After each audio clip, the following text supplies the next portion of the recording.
કૃષ્ણ ભગવાનને લગ્ન કરવાની ઈચ્છા થઈ નાનપણમાં. ઈ સમયમાં તો નાનપણ અને કૃષ્ણ ભગવાનની તો બધી લીલાઓ જ અટપટી છે.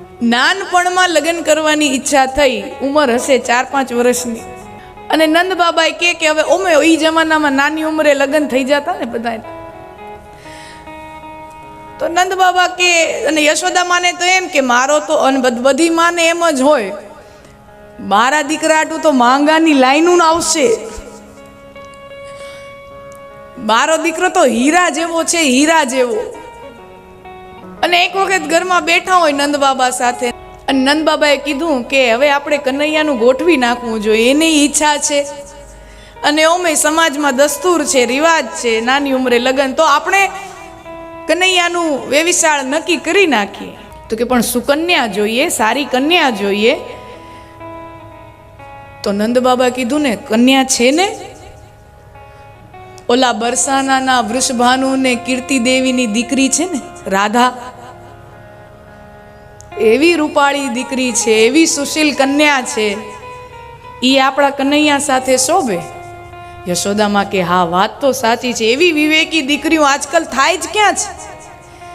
એવી વિવેકી દીકરી એક વખત આપણે ત્યાં રમવા આવી હતી, ગોકુળ ગામમાં આવી હતી, આપણા ઘરે 2-4 એની બેનપણીઓને લઈને આપણા ઘરે રમવા આવી હતી. અને હું ત્યારે ગોરસ બનાવતી હતી, માખણ બનાવતી હતી, વલોવતી હતી.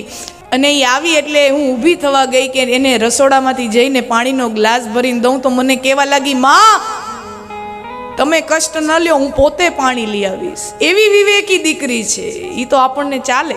તો નંદ બાબા કે ચાલો આપણે જઈને વૃષભાનુને ત્યાં જઈને માંગું નાખી આવી.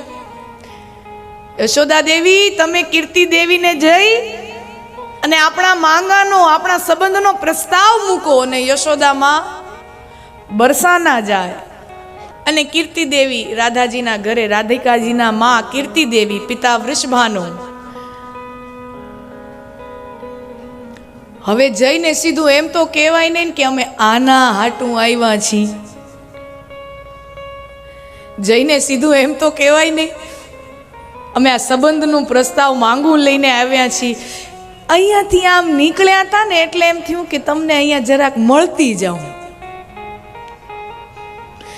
અહીંયાથી નીકળ્યા હતા એટલે એમ થયું કે જય શ્રી કૃષ્ણ કહેતી જાઉં, રામ રામ કરતી જાઉં. અડધી પોણી કલાક વાતું કરી અને પછી હળવેકથી ધીરેકથી તમે બધી માતાજીઓ કરો ને આ કામ, હળવેકથી ધીરેકથી આમ કીધું કે આમ મારે ઘેર બાલ ગોપાલ છે, એ તો તમને ખ્યાલ છે ને? હા હા બહુ સાંભળ્યું છે એના વિશે. એમ તો એની સાથે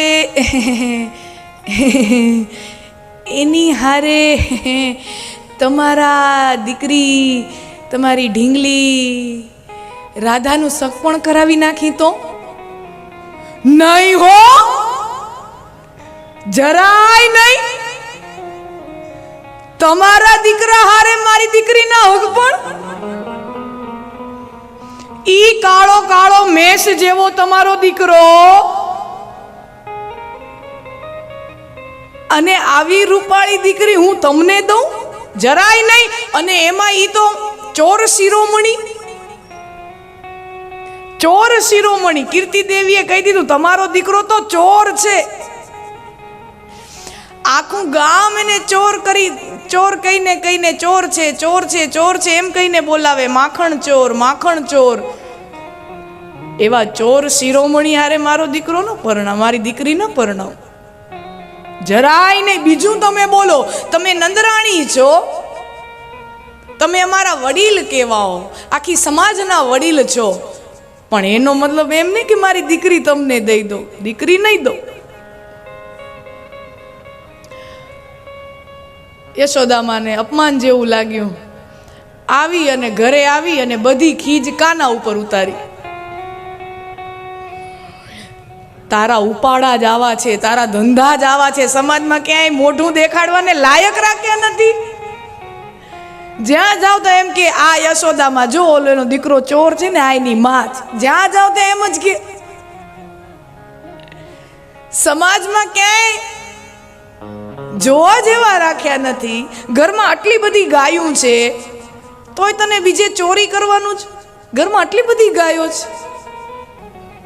સમય વીત્યો અને પછી કૃષ્ણ અને રાધા યુગલ સરકારની લીલા. રાધાજી એક વખત કૃષ્ણ ભાવમાં મૂર્છિત થઈ જાય છે. રાધાજીને મૂર્છા આવી જાય. કેટલાય વૈદ્યોને બોલાવ્યા, પણ આ તો કોઈ દર્દ હોય તો એની દવા હોય. આ તો કોઈ દર્દ નહોતું, લીલા હતી. તો લીલા હોય એમાં તો વૈદ્ય શું દવા આપે?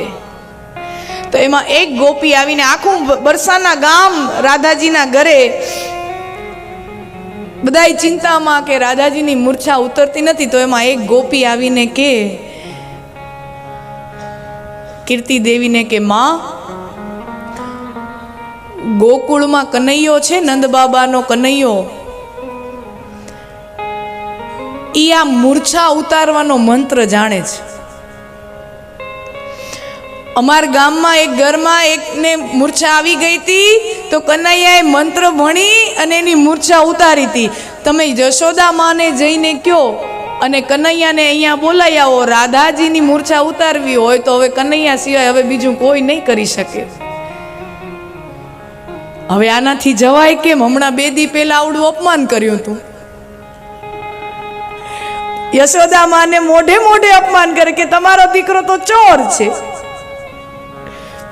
હવે એની જરૂર પડી, પણ હવે જાવું કેમ? અને વૃષભાનુ પોતાના પત્નીને સમજાવે, કીર્તિ દેવી, નંદ બાબા યશોદા માં આપણા વડીલ કહેવાય, આપણા મા બાપ જેવા કહેવાય. થોડીક માફી માંગી લેજો, માં માફ કરી દેશે. તમે કનૈયાને લઈ આવો, આપણા દીકરીના જીવનનો સવાલ છે. યશોદામાને ત્યાં જાય કીર્તિ દેવી, અને હવે જીભ કેમ ઉપડે? હવે જીભ કેમ ઉપડે? માં, તેદી જે થયું ઈ થયું, અમને નાદાન નાના છોરુણા સમજી અમને માફ કરી દો, વાતને જતી કરો. મારી દીકરી ઉમા બીમાર સૂતી છે, મૂર્છિત સૂતી છે, તમારા કનૈયાને મોકલો. એ અમારી ગોપીઓ એમ કહે છે તમારો દીકરો કોઈ મંત્ર જાણે, એ મંત્રથી મૂર્છા ઉતારે. એ જાણે? હા, મારો દીકરો તો જાણે, ચોરી જાણે, બીજું કાંઈ ન જાણે. મારો દીકરો તો ચોરી જાણે, બીજું કાંઈ ન જાણે.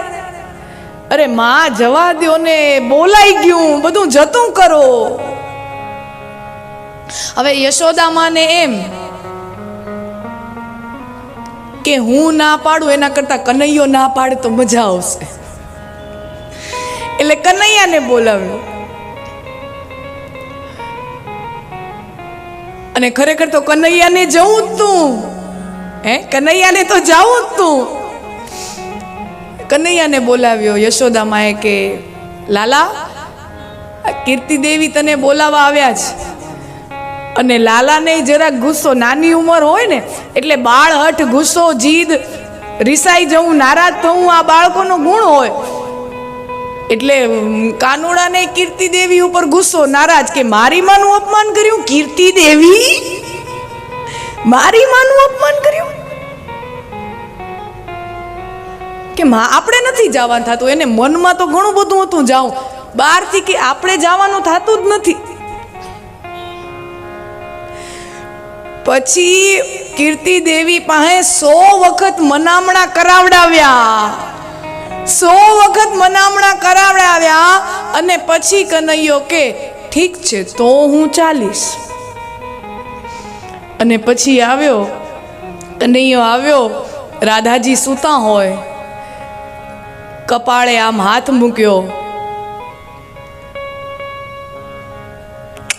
કેસ ખલાસ.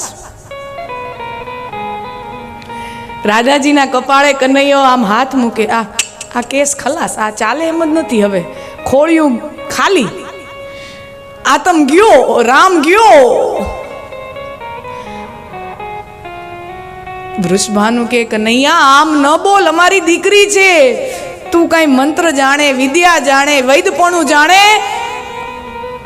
અમારી દીકરીને સાજી કરી દે. તો કે પણ તમે મોડું કરી નાખ્યું, 2 દી પહેલા બોલાવ્યો તો જી કાંત આ મોડું થઈ ગયા, કેસ ખલાસ થઈ ગયો, પૂરું થઈ ગયું. અરે પણ હજી કાંક થાય, જરાક જો, અમારી દીકરી છે, જરાક જો. હવે જો કનૈયો જો, લીલાઓ તમે એની જો. એમ એક કામ કરો, હું મારી ધ્યાનસ્થ અવસ્થામાં બેસી જાઉં અને પરમ સત્તા સાથે હું મારું અનુસંધાન કરું. એવા શબ્દો વાપરે, તમે જુઓ તો ખરા. 4-5 વર્ષનો કને હું ધ્યાનસ્થ અવસ્થામાં બેસું અને પરમ સત્તા સાથે અનુસંધાન કરું અને એમાંથી મને કોઈ દિવ્ય ચેતનાથી કોઈ પ્રેરણા મળે તો જોઉં. અને એમ કપાળે હાથ રાખી ઓમ ત્રંબકમ યજામહે સુગંધિમ પુષ્ટિવર્ધનમ એવા મંત્ર જાપ કરવા માંડે. અને પછી આંખ ખોલીને કેસ હવે હાચે ખલાસ જ છે. બહુ મોડું થઈ ગયું વૃષભાનું, બહુ મોડું થઈ ગયું. આમાં કાંઈ હવે કાકા આમાં કાંઈ થાય એમ જ નથી. હા, એક રસ્તો છે, છેલ્લો એક રસ્તો છે. તમારા ભાગમાંથી તો આ દીકરી નીકળી ગઈ છે, તમારા નસીબમાંથી તો આ દીકરી નીકળી ગઈ, તમારા નસીબમાં હવે નથી રહી.